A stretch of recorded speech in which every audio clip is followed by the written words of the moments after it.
Jim London lay face down in the dry prairie grass, his body pressed tightly against the ground. Heat, starvation, and exhaustion had taken a toll of his lean, powerful body, and although lightheaded from the accumulative effects, he still grasped the fact that to survive he must not be seen. Hot sun blazed upon his back, and in his nostrils was the stale, sour smell of clothes and body long unwashed.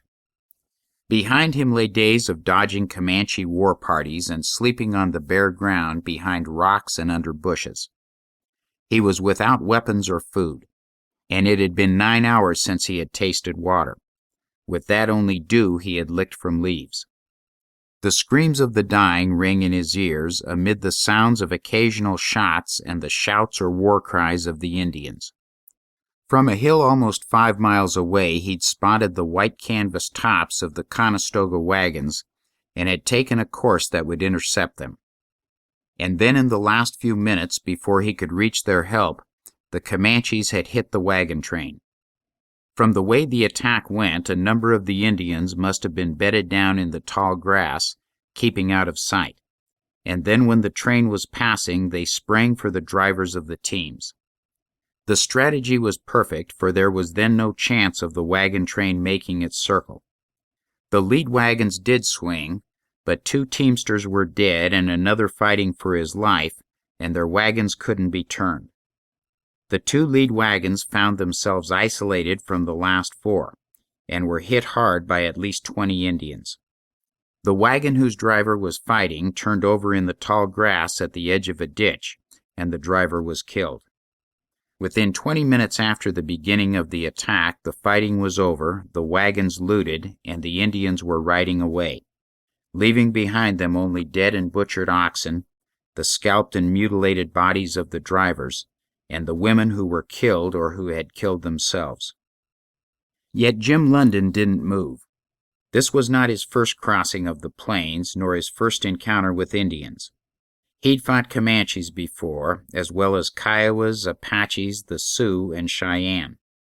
Born on the Oregon Trail, he'd later been a teamster on the Santa Fe. He knew better than to move now. He knew that an Indian or 2 might come back to look for more loot. The smoke of the burning wagons bit at his nostrils, yet he waited. An hour had passed before he let himself move, and then it was only to inch to the top of the hill, where from behind a tuft of bunch grass he surveyed the scene before him. No living thing stirred near the wagons. Slow tendrils of smoke lifted from blackened timbers and wheel spokes. Bodies lay scattered about, grotesque in attitudes of tortured death. For a long time he studied the scene below, the surrounding hills. And then he crawled over the skyline and slithered downhill through the grass, making no more visible disturbance than a snake or coyote. This was not the first such wagon train he'd come upon, and he knew there was every chance that he'd find food among the ruins as well as water, perhaps even overlooked weapons. Indians looted hastily and took the more obvious things, usually scattering food and wasting what they couldn't easily carry away. Home was still more than 200 miles away, and the wife he hadn't seen in 4 years would be waiting for him. In his heart he knew she'd be waiting.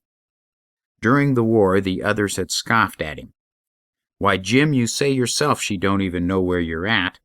She probably figures you're dead. No woman can be expected to wait that long.